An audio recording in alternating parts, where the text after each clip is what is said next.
Derrière moi, une structure unique au monde, un caractère emblématique et un aspect résolument futuriste. Avec plus de 600 000 visiteurs par an, c'est le lieu le plus fréquenté de la capitale européenne. Ça signifie beaucoup pour moi de réaliser une vidéo sur l'Atomium.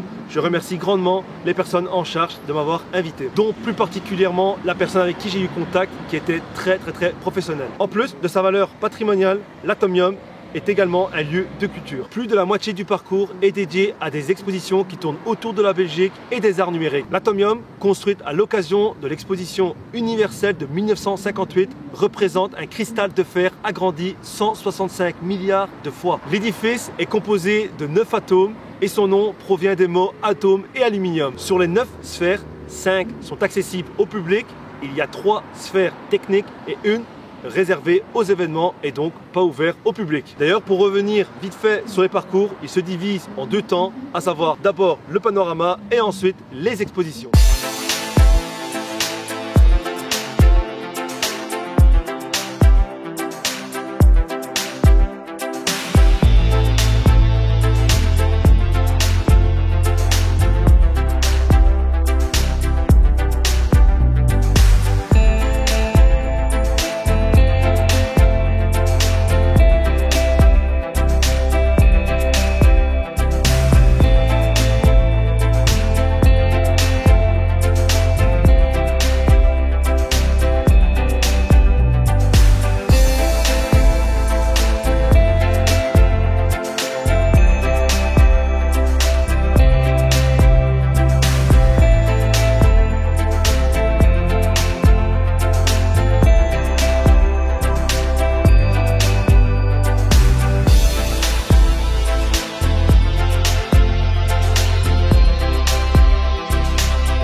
Ok tout le monde, voilà, je viens de sortir de l'Atomium. Une visite ne dure pas très longtemps, c'est compté 1 heure. Moi je dis que ça dure entre 1 heure et 1h30, ça dépend vraiment de comment vous allez prendre votre temps à l'intérieur.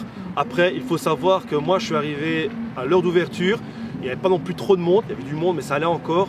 Quand je suis sorti, il y avait une assez grosse file. Il va falloir prendre votre mal en patience, surtout pour aller visiter le panorama où là il faut prendre l'ascenseur.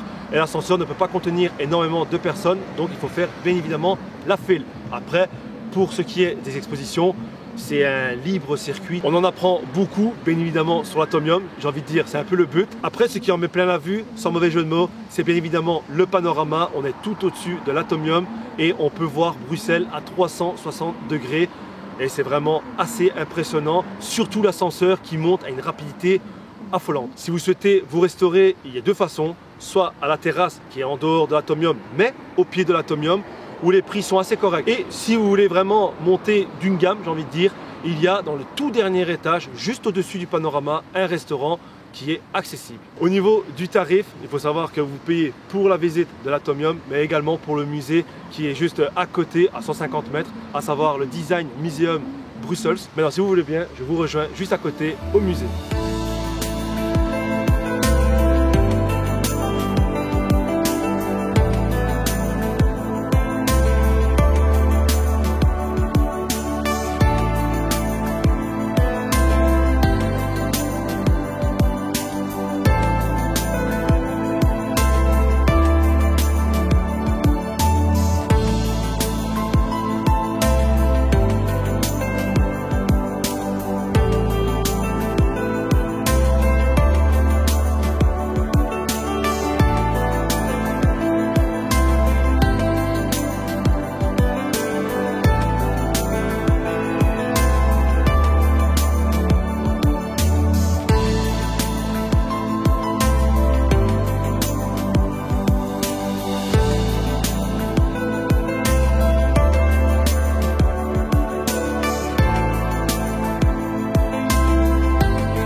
Et voilà tout le monde, fin de cette vidéo sur l'Atomium et du coup le musée. En plus d'expositions permanentes, le musée est enrichi d'expositions temporaires, ce qui est vraiment pas mal, surtout quand on voit la superficie du musée, c'est tout de même 5000 mètres carrés. Le musée a été initié suite à l'acquisition d'une collection privée par l'Atomium. C'est un lieu dédié du coup au design et à son histoire et qui ambitionne de rendre le design compréhensible et accessible à tous. Après, si vous voulez plus d'infos sur les expos et les collections présentées, je vous invite à aller sur le site.